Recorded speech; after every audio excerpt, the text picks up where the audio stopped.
What if one storm changed everything overnight?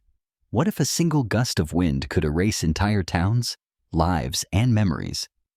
That's what happened when Typhoon Kalmaegi struck the Philippines. It wasn't just another storm.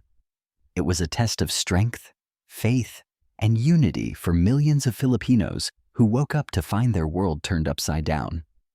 The rain started slowly, the kind that usually comes and goes. People went to bed thinking it would just be another passing typhoon. But by midnight, the wind had turned into something terrifying.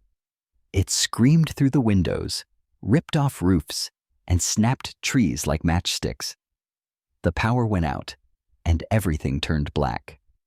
In cities like Cebu, Tacloban, and parts of the Visayas, the floodwater rose faster than anyone could have imagined.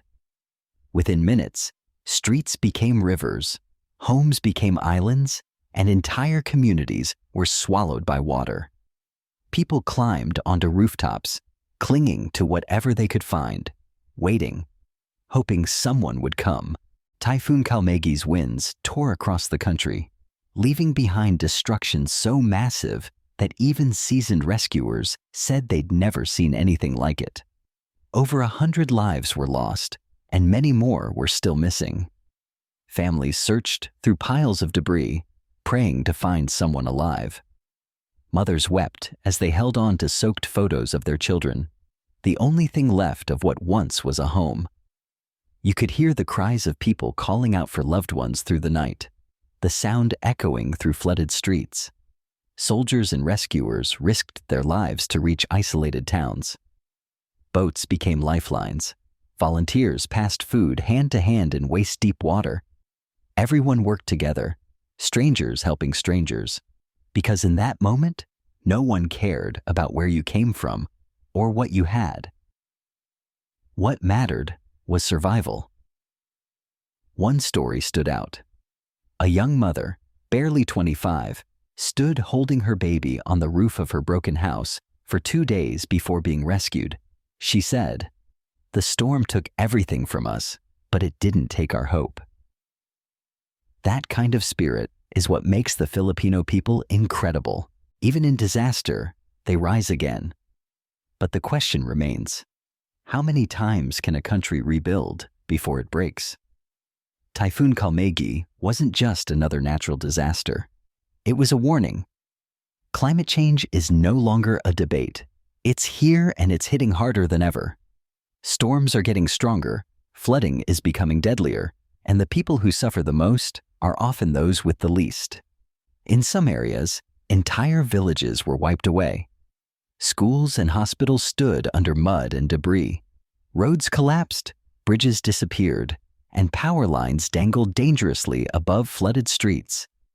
Farmers lost their crops, fishermen lost their boats, and small business owners lost their dreams. Yet somehow, amidst the wreckage, the resilience of the Filipino people shone through once again. Communities started rebuilding with their bare hands. Children helped carry clean water. Local teachers opened makeshift classrooms in tents. And people prayed, not just for what was lost, but for strength to start again. The government declared a state of national calamity to speed up recovery, but the road ahead is long. Many families have no homes to return to. Many are living in temporary shelters, hoping the rain won't come back tomorrow.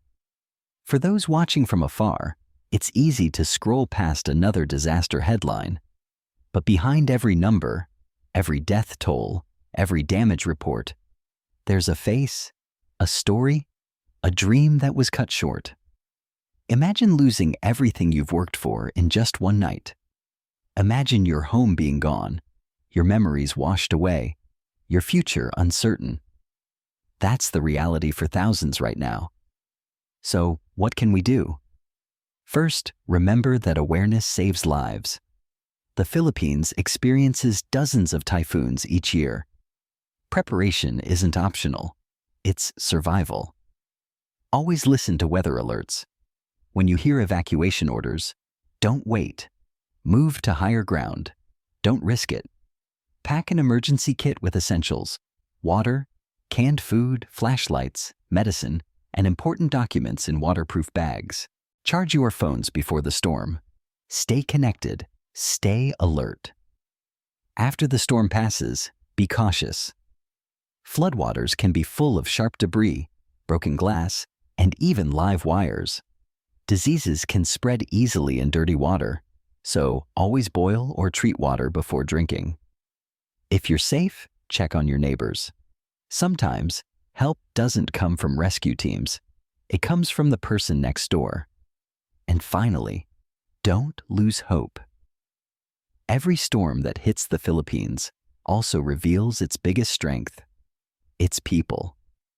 From the volunteers in yellow raincoats to the grandmothers cooking for the homeless, from children carrying supplies to local officials working day and night, the Filipino heart beats strongest in moments like this. As Typhoon Kalmaegi fades into history, its lessons shouldn't. The world must act on climate change, not tomorrow, but today. Governments must rebuild smarter, with stronger homes and better drainage systems. Communities must prepare together, share knowledge, and support each other, because the next storm will come. But we can make sure it doesn't take as much from us. So, if you're watching this video right now, take a moment to think, how prepared are you? What would you do if a storm like Kalmaegi hit your city tonight? Would you know where to go? Would your family know what to do? These are questions worth asking before it's too late. Let this not be just another story we watch and forget. Let it be a reminder that no matter where you are, compassion can cross oceans. You can help by donating, spreading awareness, or simply checking in on someone affected. Together, we can rebuild, recover, and prepare for a safer tomorrow. Thank you for watching. And if this story touched you, please don't forget to like, comment, and share this video. Not for views, but to raise awareness. Subscribe for more real stories that matter. And together, let's keep hope alive, one story at a time.